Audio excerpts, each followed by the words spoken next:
परमाराध्य सद्गुरु महाराज का प्रवचन महर्षि में ही सत्संग सुधा सागर से प्रवचन संख्या 169 संत मत और अनामी मत। धर्मानुरागिनी प्यारी जनता, आप लोगों को मालूम हुआ है कि सहरसा जिला संतमत सत्संग का वार्षिक अधिवेशन है, इसलिए आप लोग यहाँ एकत्रित हैं। यह संतमत कोई ऐसा स्वतंत्र या खास संप्रदाय नहीं है। जिस स्वतंत्र और खास संप्रदाय में कुछ ऐसी कट्टरता होती है कि जिसके कारण खंडन व झंझट होने की संभावना होती है।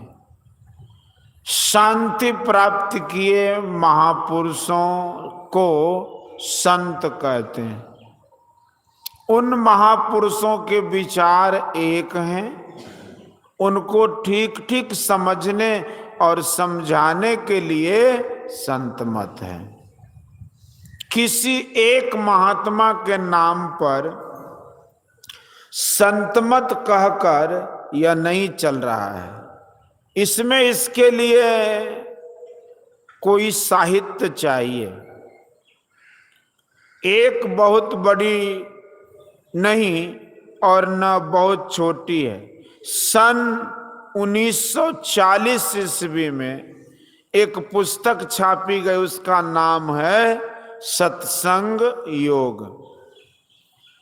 जिसने उसको देखा होगा, उसमें उन्होंने देखा होगा कि कितने संतों के वचन उसमें हैं और कितना मिलान है। संतों के नाम अलग अलग हैं, लेकिन सबका मत एक है, और इसी के लिए वह संग्रह किया गया है। हम लोग नित्य के सत्संग में संतमत की परिभाषा और उसके सिद्धांत का पाठ करते हैं। मैंने जहां तक सत्संग किया है और गुरु महाराज के वचनों से सुना है, जाना है कि संत लोग बड़े आस्तिक थे। यह संत मत पूर्ण आस्तिक मत है। यह केवल कलिकाल के संतों का ही ख्याल है, ऐसा नहीं। उपनिषदों का ख्याल भी मिलता है।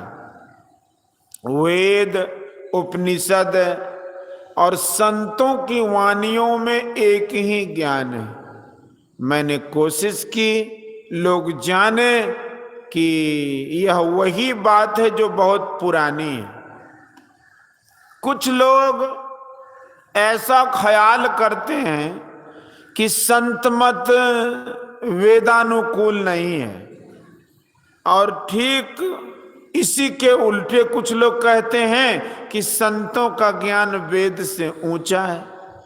मैंने सुना तो आश्चर्यचकित हुआ कि जो सबसे प्राचीन ग्रंथ वेद है, उसमें संतों का ज्ञान कैसे नहीं होगा, और वेद से संतों का ज्ञान ऊंचा कैसे होगा।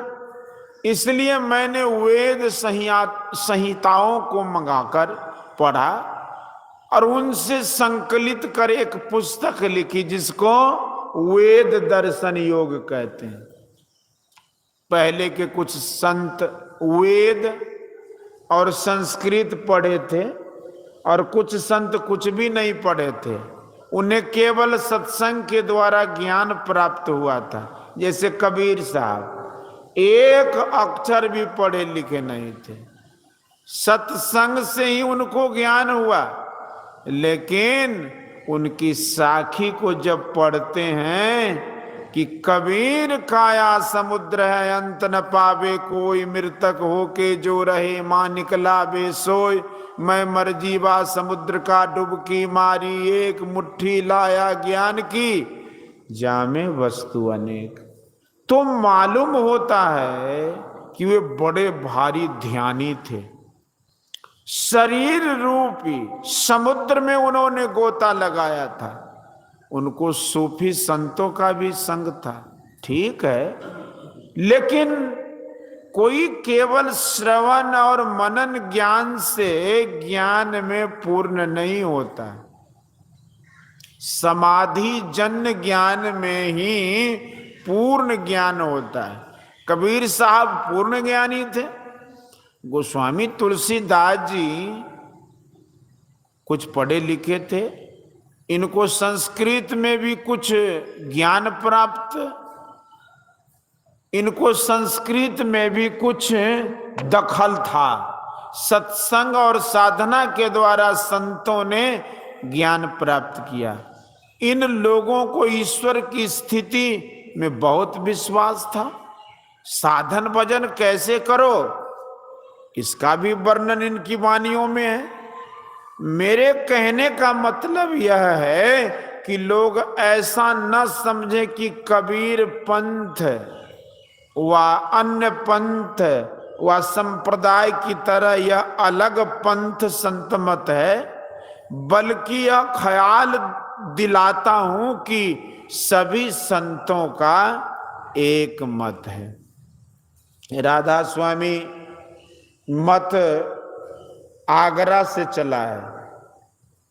उसमें लिखा है कि राधा स्वामी मत अथवा संत मत, इसके प्रथम आचार्य जो हुए वे गृहस्थ थे, परंतु बड़े भारी त्यागी थे। दूसरे आचार्य भी बड़े त्यागी थे।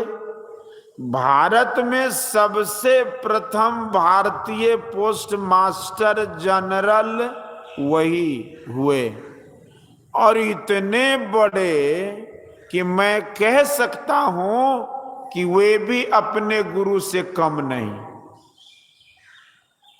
प्रथम आचार्य ने कहा कि मेरा तो संत मत और अनामी मत है, परंतु शालिग्राम का चलाया हुआ राधा स्वामी मत है, उसको भी चलने देना।